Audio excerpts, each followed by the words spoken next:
percakapan tentang 4.0 itu udah lama kan. Aduh, 4.0 itu apa sih bentuknya? Nggak jelas itu kan. Udah lama kan. Sekarang kalau mau diterapin beneran, institusi-institusi pemerintahan itu menggunakan teknologi digital, berapa yang nganggur? Berapa yang nganggur? Wahai Z, persiapkanlah dirimu matang-matang untuk menghadapi itu. Ya mereka kan pandemi ini udah berlatih nanam ini tanaman. Itu maknya janda bolong dan kawan-kawannya. Itu maknya.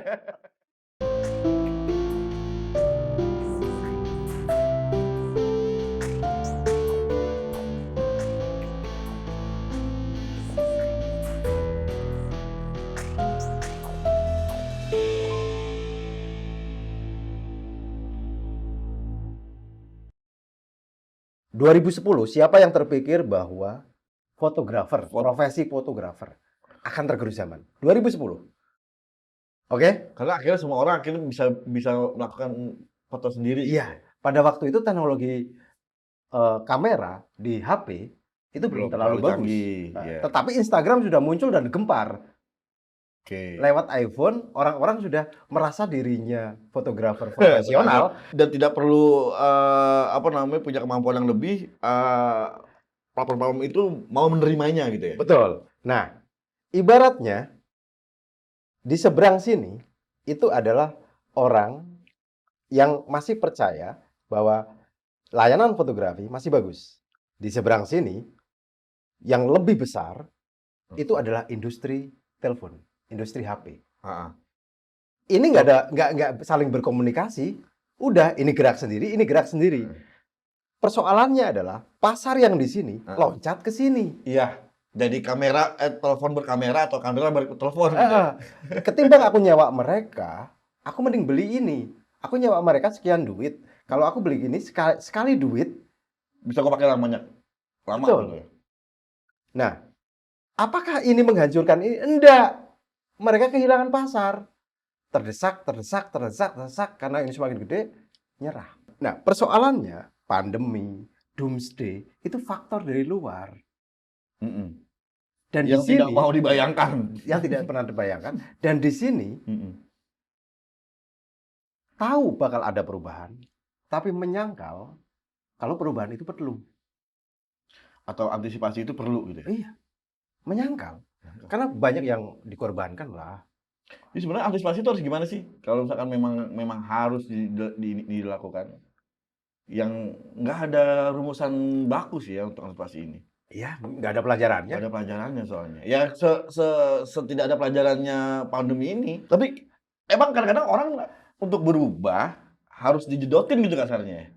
Itu persoalannya. Ya kan? Nyatanya pandemi ini juga. Iya, jadi kayak kalau udah kaget akhirnya ya udah gimana nih berubah gitu. Tapi kan sebenarnya jadinya agak sedikit chaos dulu, berantakan dulu, segala macam baru mungkin akhirnya lama-lama bisa menemukan model tertentu gitu kan. Orang udah ngomong zaman digital aja kertas masih digunakan di banyak institusi pemerintahan kok.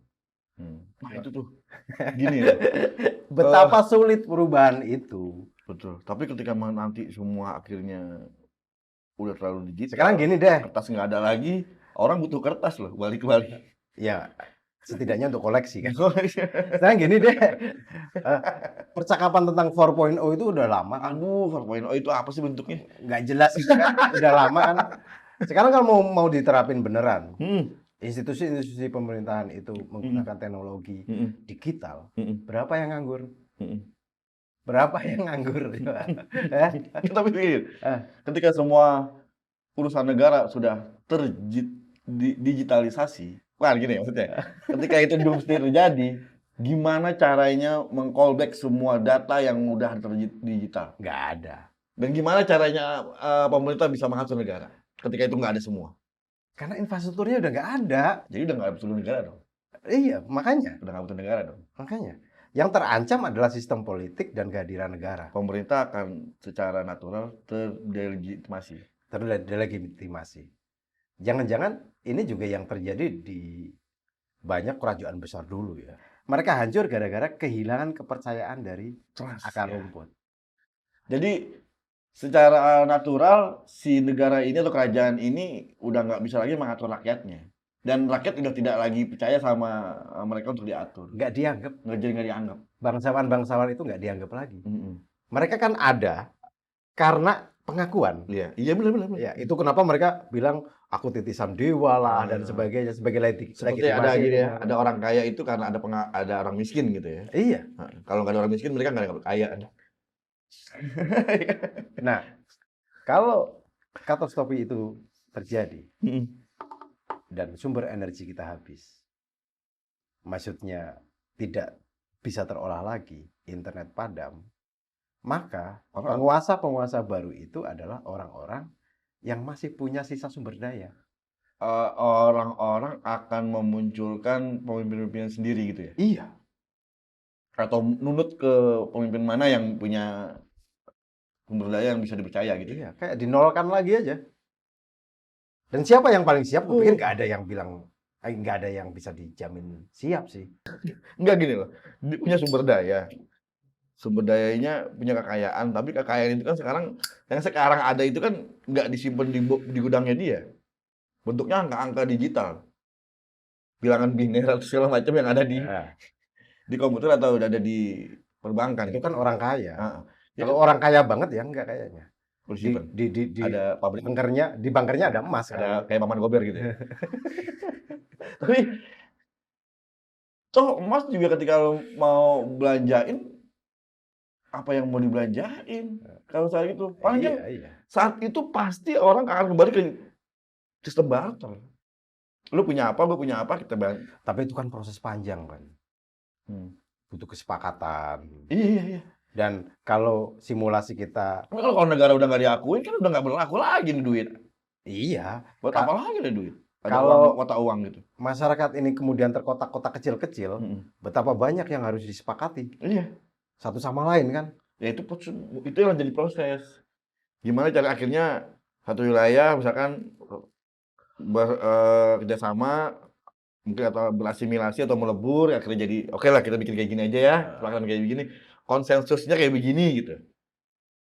Ya pisang ditukar beras lah. Paling makanan tukar makanan gitu. Kalau kan negara pernah melakukan simulasi. Apa tuh? Pesawat tukar sama beras. Jadi mungkin nggak kaget kan? Itu kan dulu banget, tapi pernah. Di zaman modern masih ada barter berarti kan? Jadi nggak lupa amat mungkin berarti. Kertas ditukar sabun gitu ya. Iya. Kertas berangka.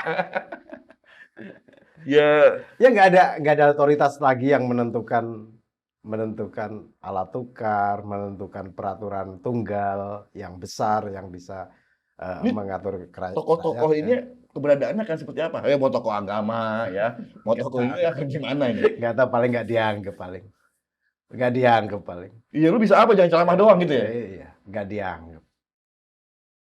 Kayaknya chaosnya udah luar biasa. Jadi jangan berpikir jauh-jauh lah ya soal ada kemungkinan serangan dari negara lain atau perang dunia ketiga akan terjadi lagi. Ini aja lah yang antisipasi dulu nih. Kayaknya sih kalau perang itu biayanya tinggi dan apa namanya? Kok jauh ya? Mendingan sama-sama ngalah lah ya, kerjasama aja gitu ya. Mendingan apa namanya? Bikin komplotan lah. Iya kan? Bikin komplotan. Sekutu-sekutu gitu ya. Sekutu-sekutu. Kayaknya Z juga udah males untuk berperang ya. Enggak. Mereka perang tapi tweet war. Iya. Gini loh, kalaupun tweet war gini. Mereka udah kayak nggak punya, bukan nggak punya negara ya. Stateless lah ya, menganggap semua orang di dunia ini kan udah nggak ada batasnya kan. Iya. Gua orang Indonesia, lu orang Malaysia, lu orang Filipina kan udah nggak. Itu yang dikhawatirkan apa namanya? Generasi ini kan dicemaskan tidak memiliki kepercayaan terhadap kehadiran negara. Iya. Yang pertama memang mereka tidak bersentuhan secara langsung, tidak terimbas, kecuali soal KTP ya. Apolitis lah ya. Apolitis. Yang kedua, percakapan tentang politik juga nggak menarik lagi. Nggak menarik lagi. Tradisi yang sampai sekarang berlaku itu kan tradisi yang diwariskan oleh boomers dan X kan. Kalaupun milenial sekarang ada yang suka atau tertarik di dalam politik, itu karena mereka sepakat dengan tradisi itu. Bagaimana kalau tidak sepakat? Ketika itu terjadi, misalkan terjadi itu ada gitu ya si katastrofi ini, mungkin sistem politik baru akan muncul ya, yang disepakati Z. Iya. Ya kan toh mereka sudah terbiasa bermain politik di game. Iya, potong satu generasi itu benar-benar ada gitu akhirnya.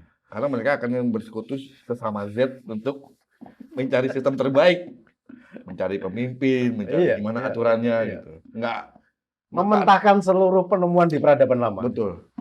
Kita nggak mau ngomong normatif lah kata Z gitu kan. Iya, iya. Apa sih aturan Iya. tapi lo bikin tapi lo Nyatanya kan di media sosial saja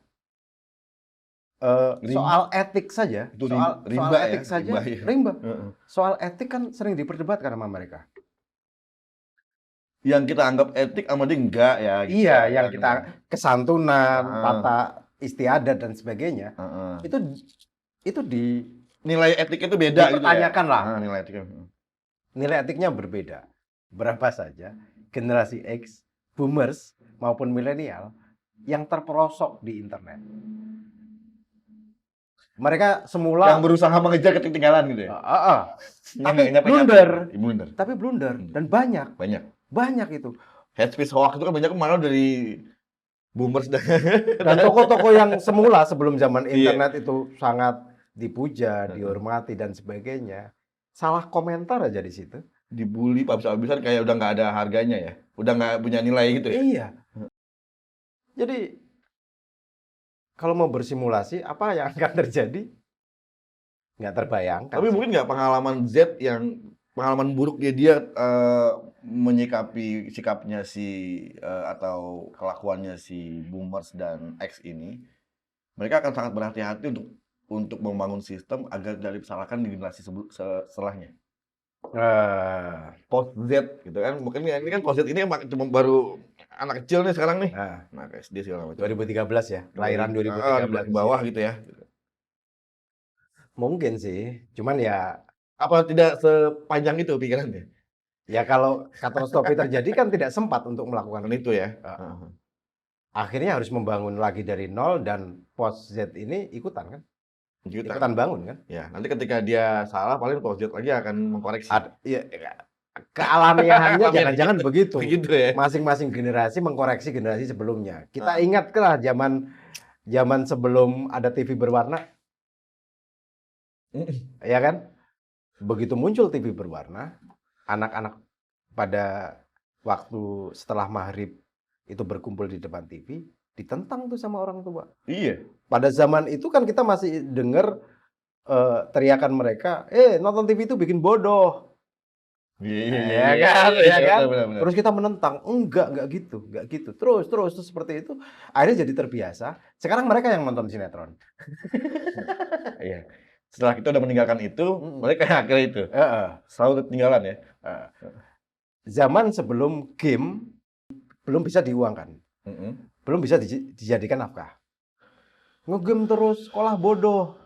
Sekarang gamers itu lebih kaya. Membalikkan semua jadi ya, membalikkan semua. Ini kemungkinan ini pun tidak terbaca sebelumnya. Iya. Betapa perubahan yang disebabkan internet ini benar-benar dahsyat. Artinya peluang untuk hancur gara-gara kedahsyatan itu juga ada. Makanya kalau gue sih menghimbau ya, wahai Z, persiapkanlah dirimu matang-matang untuk menghadapi itu. Ya mereka kan pandemi ini udah berlatih nanam tanaman. Itu maknya janda bolong dan kawan-kawannya. Itu janda bolong. Kalau dia tetap di depan gawai mereka masing-masing kan. Jadi ketika di pandemi dia di kamar bisa berhari-hari atau seharian bisa di situ gitu ya. Ketika itu doomsday dipaksa untuk ayo lo ngapain nih kita. Gue kira Sekarang saja mereka masih beradaptasi untuk membiasakan sekolah online kan. Udah mulai biasa. Dan udah mulai biasa. Yang cemas kan orang tuanya. Iya, kita ngerinya ketika ayo balik sekolah lagi. Nah itu lagi tuh, gejolak lagi. Ngerinya gitu ya. Dan balik sekolah lagi bukan di waktu yang dekat. Iya. 2 tahun itu bisa merubah Perilaku Iya, loh, perilaku. iya. 2 tahun itu bisa berubah perilaku. Jangan-jangan pola komunikasinya sudah nggak seperti ini lagi. Lihat WA dong. Iya, iya. Jadi mereka duduk berdua itu. Lihat WA dong.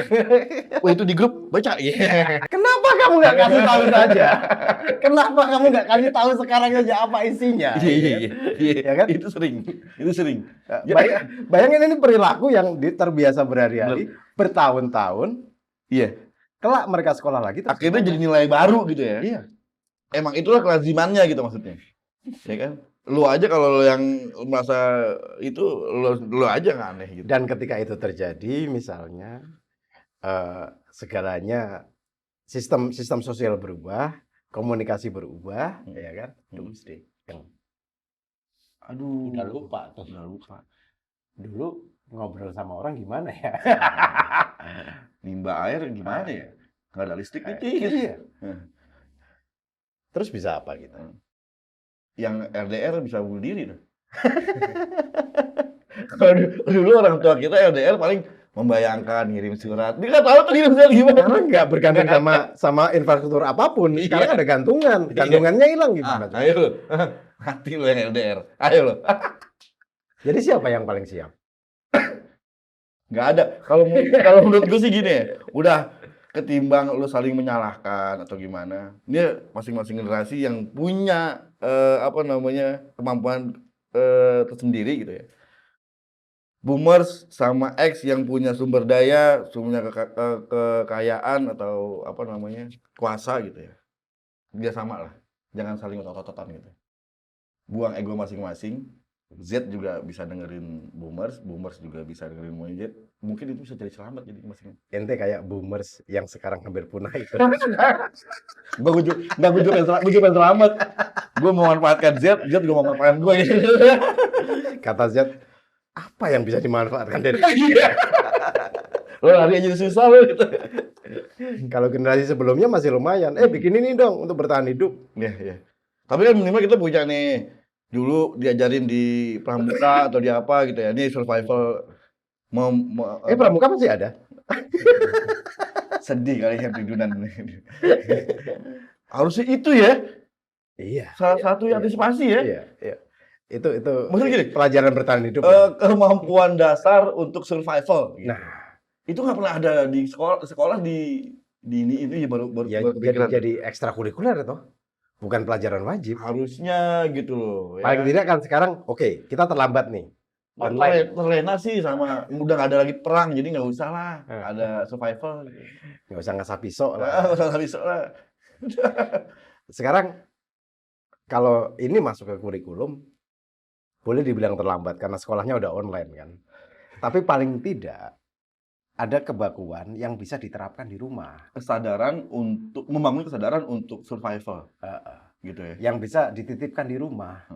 Paling tidak pada saat katastrofi itu muncul, kita udah punya mental untuk menghadapinya. Iya. Tinggal di callback tuh. Pelajaran-pelajaran yang nih gitu kan. Persoalan itu sulit dilakukan ya memang sulit dilakukan, nggak ada yang siap soalnya. Iya. Tapi kan sekarang gini tinggal bilang sama Z atau generasi setelahnya, survival ini penting. Kalau misalkan terjadi apa-apa, minimal lo tahu apa yang harus lo lakukan. Iya.